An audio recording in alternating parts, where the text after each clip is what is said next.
Alors des plans vont chercher à s'accomplir dans ta vie. Mais si tu ne pries pas, c'est le plan de l'ennemi qui va s'accomplir dans ta vie. Amen, hein? Amen. Alors pendant la prière, lorsque Dieu a un plan pour cette journée-là, Dieu a prévu aussi de bénédictions pour cette journée-là. C'est dans la prière qu'on entre dans la dimension spirituelle pour aller chercher mes bénédictions de la journée, pour les amener dans le physique. La prière, c'est comme un bras qui va chercher tout ce qui a été réservé pour toi dans le spirituel et qui le ramène dans le dans le physique. C'est ça que tu vois, même ici, on nous parle de Jean. Jean, pour qu'il puisse voir le mystère qui était caché aux hommes, pour qu'il puisse voir le trône de Dieu. La Bible nous dit, Dieu l'avait ravi en esprit. Ce n'était pas en physique. Et pendant qu'il en esprit, Dieu l'avait amené à l'île de Patmos. Dieu l'avait ouvert les yeux spirituels. Et en ouvrant ses yeux spirituels, la première des choses que Jean a vues, il a dit au verset 1 ici, après cela, je regardais et voici une porte était ouverte dans le ciel. Papa, donc tu comprends que l'eau là-haut, hein, porte ko fungwama, to porte ko kankama. C'est que sur ta tête, aussi que tu regardes le ciel, la porte peut être ouverte ou la porte peut être fermée. Mais Jean nous dit, j'étais ravi en esprit et la porte était ouverte. Et Dieu a permis que je puisse voir ce qui se passe dans le trône. La porte était ouverte dans le ciel. La première voix que j'avais entendue comme le son d'une trompette et qui me parlait, me dit, monte ici et je te ferai voir ce qui doit arriver dans la suite. Papa, ici je comprends. C'est que ça veut dire que Jean avait une position. Mais Dieu lui dit, Jean, je vais te révéler des choses. Mais pour que je te révèle des choses, tu dois changer ta position. Monte ici. C'est que quand nous prions, nous avons une position. Mais plus tu restes dans la prière, physiquement tu as la même position. Mais spirituellement, Dieu est en train de t'amener dans une nouvelle position. Amen. Hein? Il t'amène dans une même position. Posez-vous la question. Tu es dans la même situation. Tu as les mêmes problèmes. Ça te dérange. Tu perds la paix. Tu n'as plus l'appétit. Tu es désorienté. Mais lorsque tu entres dans la prière, plus tu commences à prier, plus tu commences à chercher la présence de Dieu par rapport à la même situation. Alors que la situation n'a pas changé. Mais Dieu peut t'amener dans une nouvelle position. Amen. Hein? Amen. Papa, regarde. Quand tu es peut-être à côté, tu es ici, ce qui est plus loin là, tu ne le vois pas très bien. Ça paraît loin et tu ne vois pas ça clairement. Mais plus Dieu, c'est comme je peux dire la ville ou la zone ici dans laquelle nous nous trouvons. Aussi longtemps tu es dans cette position-là, tu ne vois pas très bien l'étendue de cette zone dans laquelle nous sommes. Mais plus on te monte, tu t'élèves dans les airs, plus tu as une vision large de ce secteur ici. Écoute, je peux être ici, quand je regarde, il y a des obstacles. Mais lorsque je monte au-delà des obstacles, je vois différemment. Je n'ai pas changé de lieu, je suis toujours là, mais ma position a changé. Je pris de l'altitude. Et plus je prends de l'altitude, ma vision s'élargit et je vois les choses différemment. Donc, tu peux te retrouver dans le même problème. Quand tu commences à prier, qu'est-ce qui arrive? Plus je prie, plus je suis dans la prière, ma position spirituelle, je suis en train de m'élever.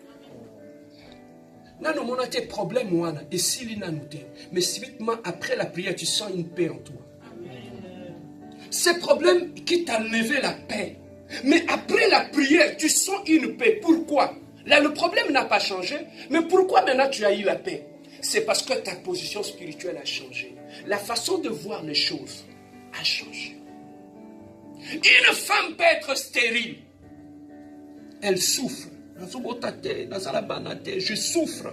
Mais c'est la même femme entre en prière. Et là, dans la prière, elle commence à prier, à chercher la face de Dieu. Plus elle se met à prier, elle entend la voix. Dieu lui dit, c'est moi qui ai permis que tu sois dans cet état-là. Parce qu'au travers de tes entrailles, je vais l'utiliser. Un grand prophète naîtra de toi. Voilà pourquoi j'ai mis ton sein à l'écart. Parce que je vais l'utiliser. La même femme qui était en retraite, quand elle rentre chez elle, est-ce qu'elle va avoir la même attitude qu'elle avait avant?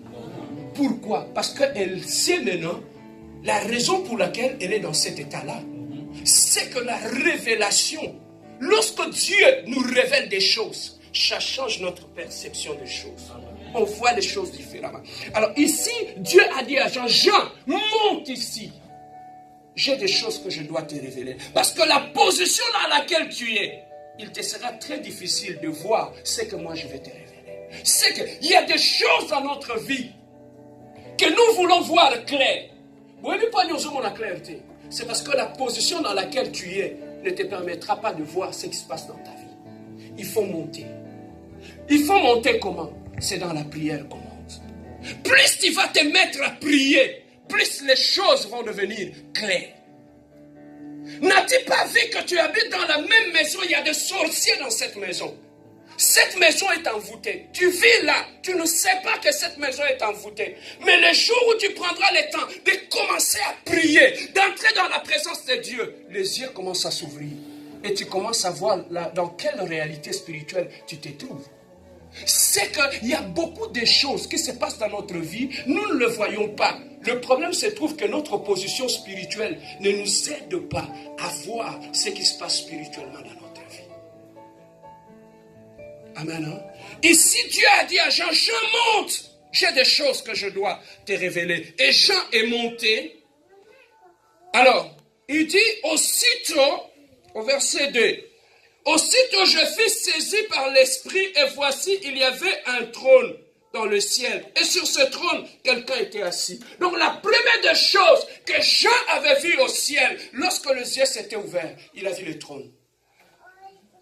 Et sur ce trône, le trône n'était pas vide. Il a vu quelqu'un qui était assis sur le trône. Bien-aimé, à chaque fois que tu penses au ciel, la première des choses à laquelle tu dois penser, c'est le trône. Il y a un trône au ciel. Alors, sur ce trône-là, Jean nous dit, quelqu'un était assis. Et cette personne qui était assise sur le trône, tout autour de lui, il y avait combien de trônes? 24 trônes. Et sur les 24 trônes, il y avait 24 vieillards. On nous dit sur les 24 vieillards, ils avaient des couronnes sur leur tête. Et ils étaient vêtus de vêtements blancs. Mais ces 24 vieillards-là, la Bible nous dit, pendant qu'ils donnent la gloire au Dieu, la première des choses qu'ils enlèvent sur leur tête, c'est leur couronne.